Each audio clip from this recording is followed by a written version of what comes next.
Suspension of capitalization.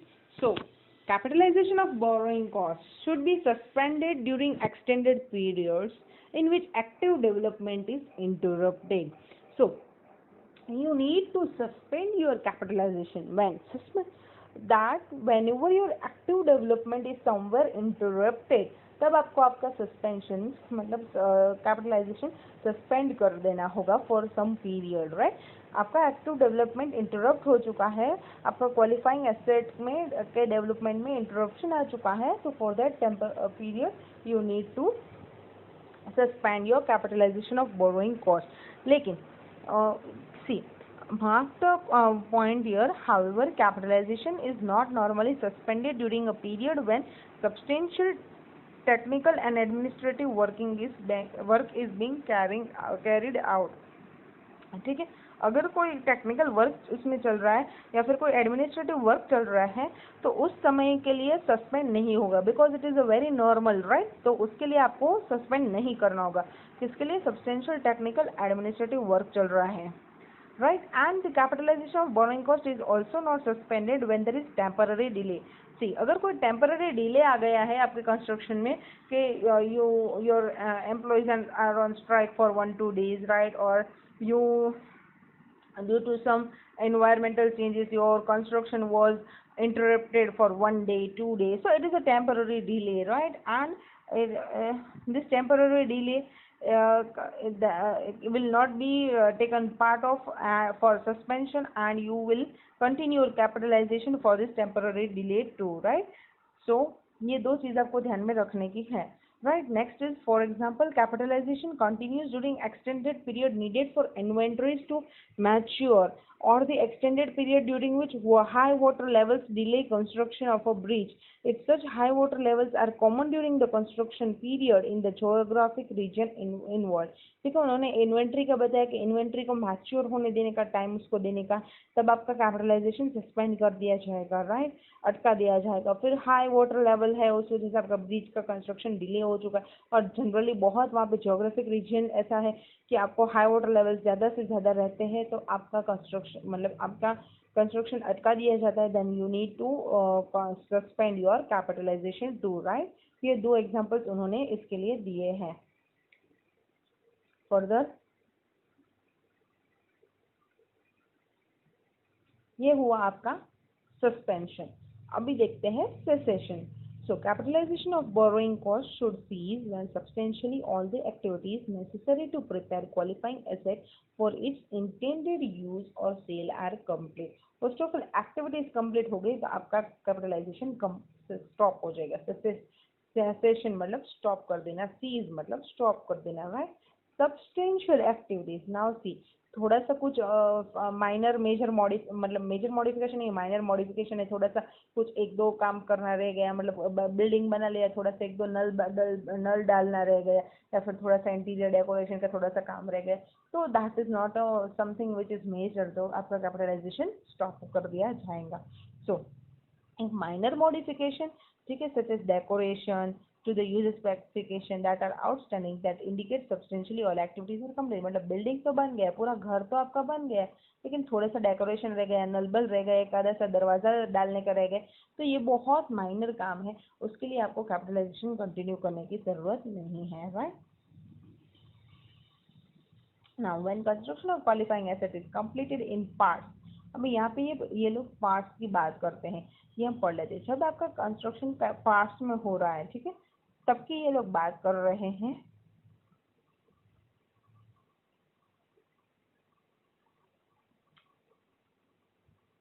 And completed part is capable of being used. अगर ये parts में हो रहा है, फेज में हो रहा है, पार्ट्स में हो रहा है, ठीक है, और ये जो पार्ट्स है आपके इंडिविजुअली ये सेलेबल है, ठीक है, इंडिविजुअली ये आपके सेलेबल भी है. मान लो ये पार्ट आपका कंप्लीट हो गया, ये सेलेबल भी है, तो आपका इसका कैपिटलाइजेशन इतना रुक जाएगा. सी, सो completed part is capable of being used while construction continues for the other parts. Capitalization of borrowing cost in relation to the part Capitalization of borrowing cost in relation to part should cease when substantially all activities necessary to prepare that part of its intended use or sale are complete.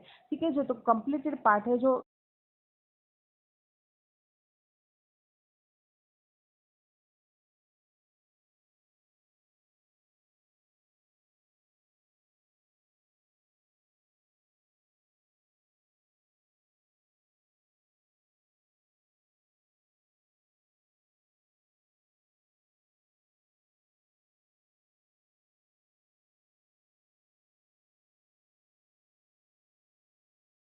Capable है अलग से use करने के लिए, cell करने के लिए, तो उसका कैपिटलाइजेशन अटका दिया जाएगा. I hope you are understanding it, right. बाकी के पार्ट्स का कंटिन्यू रहेगा, सिर्फ उस पार्ट का प्रोपोर्शनेटली आपका कैपिटलाइजेशन है वो स्टॉप कर दिया जाएगा. ठीक है. Business park comprising several building each of which can be used individually. मतलब कि मानो विंग्स है, ठीक है, एक पूरा बिजनेस पार्क बनाया गया है और उसमें सेवरल विंग्स है, राइट, सेवरल बिल्डिंग्स है. एक मानो ये पूरा एक इंडस्ट्रियल एरिया क्रिएट किया है या फिर बिजनेस पार्क क्रिएट किया गया है. ये एक बिल्डिंग खड़ा कर दिया, राइट, ये एक बिल्डिंग खड़ा कर दिया, यहाँ पे एक बिल्डिंग खड़ा कर दी, यहाँ पे एक बिल्डिंग खड़ा कर दिया, यहाँ पे एक बिल्डिंग खड़ा कर दिया है, राइट. ये पार्ट्स में काम हो रहा है, एक ऑल पूरा पार्क बनाने का कंस्ट्रक्शन का काम चल रहा है. ये आपका क्वालिफाइंग एसेट हो गया है. ठीक है. अभी ये पार्ट आपका एक कंप्लीट हो गया और ये सेलेबल है, राइट. तो इतना का बोरोइंग कॉस्ट आपका सीज हो जाएगा. ठीक है. तो ये इतना पोर्शन आपका सीज हो जाएगा और इन सभी का जो आपका है वो आपका कंटिन्यू होगा. बोरोइंग कॉस्ट कैपिटलाइज होना, ये सभी आपके कंटिन्यू रहेंगे. Capitalisation, continue capitalisation, right. So I hope you are understanding it. ठीक है ना. Now an example of qualifying asset that needs to be completed before any part can be used in an industrial plant involving several processes which are carried out in a sequence at different parts of plant.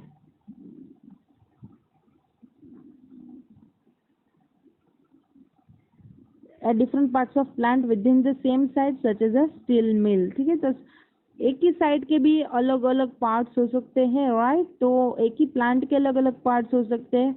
तो उन सभी processes के हिसाब से आपको ये capitalisation seize कर देना होगा. डिस्क्लोजर रिक्वायरमेंट से आपने जो अकाउंटिंग पॉलिसी एडॉप्ट की है वो एंड आपने जो ये बोरोइंग कॉस्ट कैपिटलाइज किया है वो दोनों आपको डिस्क्लोज करना होगा. ठीक है. सो अभी हम बढ़ते हैं आगे प्रैक्टिकल इलस्ट्रेशंस की और. फर्स्ट इलस्ट्रेशन आपका है X limited began the new building. X Limited began the construction of a new building on 1st January 2016. It obtained 1 lakh special loan to finance the construction of building on 1st January 2016 at an interest rate of 10%. ठीक है. उन्होंने एक special loan लिया हो, मतलब कि ये आपका स्पेसिफिक लोन हो जाएगा. ठीक है. जिसका इंटरेस्ट रेट है 10%, राइट. और नॉन स्पेसिफिक लोन्स मतलब ये आपका जनरल बोरोइंग्स की बात की गई है, वो दो आउटस्टैंडिंग है. Companies other outstanding to non specific loans for 5 lakh 11%, 9 lakh 13%. अभी इन्होंने बिल्डिंग के एक्सपेंडिचर के बारे में बात की गई है. इतना एक्सपेंडिचर इनकर हो चुका है. तो फर्स्ट ऑफ ऑल आपका एसेट का कैरिंग अमाउंट आपको यहाँ से पता चल जाता है. इनका टोटल होगा आपका एसेट का कैरिंग अमाउंट. ठीक है. ये एडिशन जो आएगा ये आपका कैरिंग अमाउंट ऑफ एसेट होगा. आप इसका टोटल लगा लें. ठीक है. Now, building was completed by 31st December following the principles prescribed in AS 16. Calculate the amount of interest to be capitalized. अभी आपको इंटरेस्ट कितना कैपिटलाइज करना होगा वो आपको देखने का है, right. Now see here you can see the cost of building. ठीक है. ये आपका कैरिंग अमाउंट अभी एसेट का इतना हुआ 10,20,000, मतलब कि वो सभी एक्सपेंसेस का total. I hope you are getting it, right. अभी हमें इंटरेस्ट कितना कैपिटलाइज किया वो ऐड करने का है. इंटरेस्ट कैपिटलाइज का आपको कैसे पता चलेगा. फर्स्ट ऑफ ऑल आपको ये पूरा एवरेज एक्सपेंसेस लेना होगा. अपने एक्सपेंस यहाँ पे फर्स्ट मंथ में 2 लाख इनकर किया हुआ है. ठीक है ना. तो ये आपने कितने मंथ्स इसको यूज़ किया, 12 मंथ्स ये एक्सपेंडिचर हुआ. ठीक है.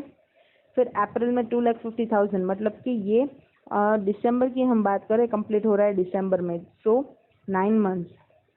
जुलाई में किया मतलब 5 मंथ्स और दिसंबर में किया मतलब 1 मंथ. ठीक है. तो इस हिसाब से हम पूरा कैपिटलाइजेशन कर देंगे.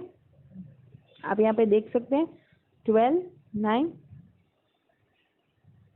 और 5 नहीं, यहाँ पे चूल्हा है इसलिए 6 होगा, ठीक है, और 1, ये हमने पूरा ये एवरेज एक्यूमुलेटेड एक्सपेंसेस ले लिया, पूरा एक्यूमुलेट करके ये ले लिया है, ठीक है। ये हमें कैपिटलाइजेशन ऑफ बोरोइंग कॉस्ट में काम आएगा। अभी हमारे 2 अनस्पेसिफिक लोन थे, अगर आपने यहाँ पे लास्ट में पढ़ा हो तो, ठीक है ना, तो वो थे 5 लाख और 9 लाख वाला, और एक स्पेसिफिक था, ठीक है। तो स्पेसिफिक बोरोइंग्स आपका डायरेक्ट चला जाएगा 1 लाख का 10%, 10,000, राइट। तो ये हो गया आपका स्पेसिफिक बोरोइंग कॉस्ट। अभी जनरल का हमें मेन देखने का है, वो एक डिफिकल्ट है थोड़ा। तो 5 लाख का 11% का रेट है, 9 लाख का 13% का रेट है, तो इतना इंटरेस्ट हुआ। तो total interest of general borrowings कितना है? 172। आप उसको कैसे करेंगे? 172 divided by the total borrowings into 100, तो आपका ये एवरेज रेट आएगा, या weighted average rate of interest, ये आपका कैपिटलाइजेशन रेट हो गया, ठीक है ना। सो ये आपका वेटेड एवरेज रेट आपको फाइंड आउट हो चुका है ना। जो आपका नॉन स्पेसिफिक बोरोइंग्स कितना है, तो आपका ये जो एक्सपेंस का कितना टोटल आया था, एवरेज एक्यूमुलेटेड एक्सपेंस, ठीक है, 620 to 500 आया था, ठीक है। और उसमें आपका स्पेसिफिक लोन कितना था, वो आप पहले जल्दी से देख लें। स्पेसिफिक लोन था आपका 1 लाख का, राइट। तो ये जो 620 to 500 है, उसमें से ये आपका स्पेसिफिक है 1 लाख, और नॉन स्पेसिफिक कितना हुआ? 520 to 500। ये नॉन स्पेसिफिक लोन से आया है, मतलब जनरल बोरोइंग से आया हुआ है, और ये स्पेसिफिक बोरोइंग से आया हुआ है। तो 520 to 500 पे आप ये कैपिटलाइजेशन रेट लगा के आपका बोरोइंग कॉस्ट निकाल लेगी कैपिटलाइज करने का, ठीक है। तो ये 520 to 500 का 12.285%,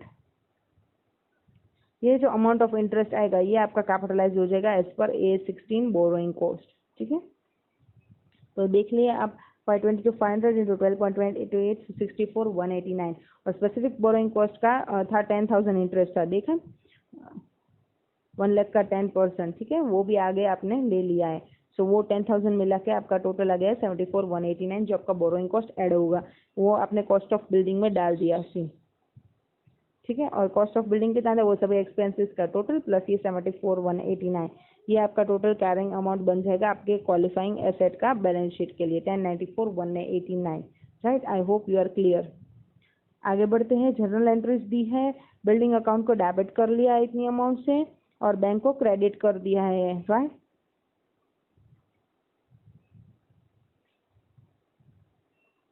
क्योंकि बिल्डिंग हमारा एसेट हो जाएगा, और बाकी जो भी कॉस्ट इनकर की वो सभी हम बैंक से पे कर देंगे, राइट। तो यहाँ पे ये हमारा इलिस्ट्रेशन खत्म होता है। Next illustration, PRM limited obtained a loan from a bank for 50 lakh, ठीक है, इतना लोन ऑब्टेन किया हुआ है। It was utilise as follows, मतलब कि ये पूरा आपका जनरल बोरोइंग है, इतनी इतनी चीज़ों के लिए वो आप यूज कर रहे हैं, तो स्पेसिफिकली कोई चीज़ के लिए नहीं है, तो ये आपका जनरल बोरोइंग हो गया।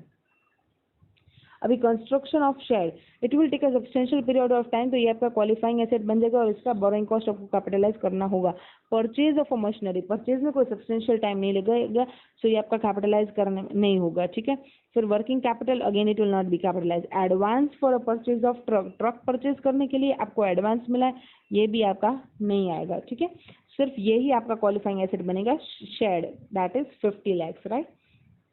उसमें आपने ये लोन का अमाउंट यूज किया हुआ है। Now construction of shed was completed in March 17, ये कंस्ट्रक्शन कब कंप्लीट हो रहा है? March 17 में। Now machinery was installed on the date of acquisition, वो तो एक्विजिशन के डेट पे ही इंस्टॉल हो जाएगा, तो वो आपका क्वालिफाइंग एसेट नहीं बनेगा। Delivery of truck was not received, delivery अभी रिसीव नहीं हुआ है ट्रक का। Now total interest charge by bank was 18 lakh, so ये 50 लाख के लोन पे पूरा 18 लाख का इंटरेस्ट हमें चार्ज किया गया हुआ है, राइट। तो ये है हमारा 50 लाख का बोरोइंग, जनरल बोरोइंग है ये, और उस पर हमें 18 लाख का जनरल इंटरेस्ट पूरा मिला के हुआ है इन सभी का लेके, और इसमें ये 50 हमारा ये हमारा क्वालिफाइंग एसेट है, ठीक है। Now show the treatment. So ठीक है, हमारा क्वालिफाइंग एसेट 50 लाख है, ये आपका A16 के हिसाब से, उसमें बोरोइंग कॉस्ट हम लेंगे 18 इंटू 50 अपॉन 120। अब आप लोग पूछेंगे 120 कैसे मैम आया, तो ये जो आपने सारी चीज़ें पढ़ी यहाँ पे उन सभी का टोटल आपको लेने का है। 50 40 90 20 110 110, तो ये 20 टोटल आपने 120 का एसेट के लिए ये 50 का लोन यूज़ किया हुआ है, ठीक है ना। तो ये हुआ आपका 120 लाख, उसमें से ये 50 ही आपका क्वालिफाइंग एसेट है, तो हम इतना प्रोपोर्शन ले लिया। 18 लाख का इंटरेस्ट है, बोरोइंग कॉस्ट है, और 50 इंटू अपन 120 7.5 लाख आपका यहाँ पे प्रोपोर्शनेटली कैपिटलाइज होगा, ठीक है ना। और interest to be debited to profit and loss, balance जो इंटरेस्ट है वो पूरा आपका प्रॉफिट एंड लॉस में चला जाएगा, that is 18 minus 7.5 that is 10.5, ठीक है ना। और ये कंस्ट्रक्शन ऑफ शेड में 50 प्लस 7.5 ये आपका कैपिटलाइज कैरिंग अमाउंट होगा शेड का, because it is capitalise, and ये बैलेंस 10.5 बचा वो आपका P&L डेबिट में चला जाएगा। So I hope the illustration is clear to you.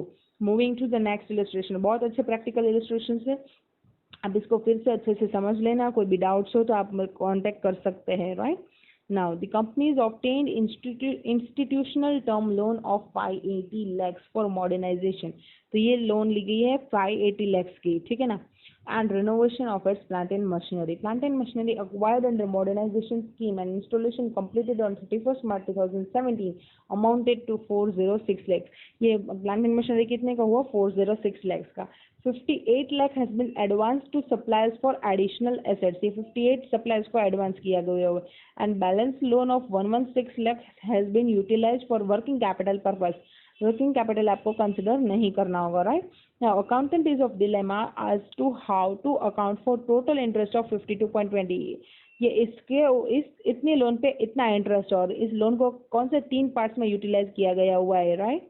एक तो एडवांस दिया है सप्लायर को, एक तो वर्किंग कैपिटल का है, और एक प्लांट एंड मशीनरी के मॉडर्नाइजेशन का है, राइट। तो पूरा इंटरेस्ट है 52.20, तो कितना कैपिटलाइज होगा? 52.20 इंटू 406 अपॉन 580, ठीक है।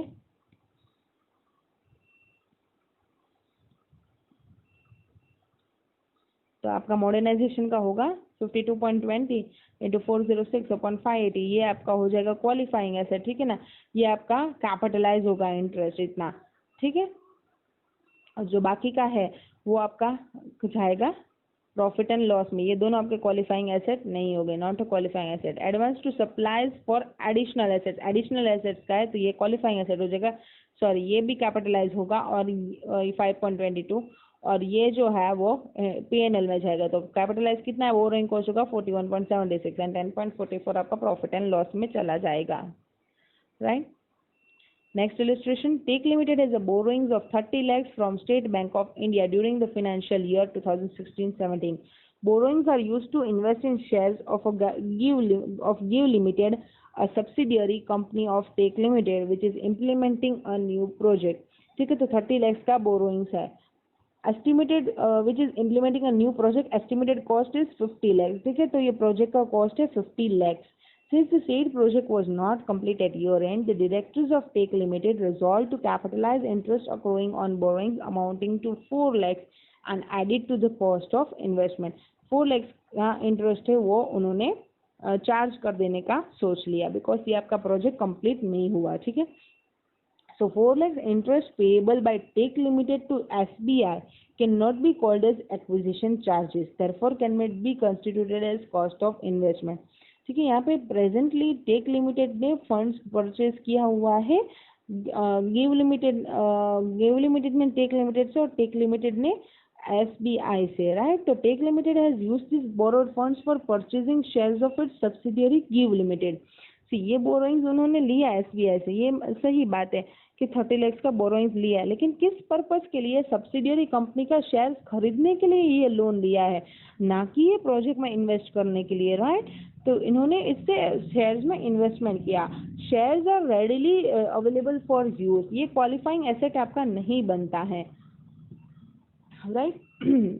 और ये जो लोन गिव लिमिटेड ने जो ये पैसे प्रोजेक्ट में ये है, वो लोन के साथ कोई निस्बत नहीं रखता है, लोन तो एक्चुअल में शेयर के इन्वेस्टमेंट के लिए परचेज किया गया, तो ये आपका क्वालिफाइंग एसेट नहीं होगा, और यहाँ पे आपका बोरोइंग कॉस्ट कैपिटलाइज भी नहीं होगा, राइट। आप इसको डिटेल में पढ़ लें, मेन पॉइंट यही है कि ये आपका शेयर्स है वो seen qualifying asset is an asset that takes a substantial period of time but shares are ready for intended use at the time of sale, so it cannot be considered as qualifying asset, right? And it enables a company to add, that can enable a company to add the borrowing cost, so cannot capitalize the borrowing cost and will be charged to statement of profit and loss, right? So यहाँ पे I end up my this discussion on standard.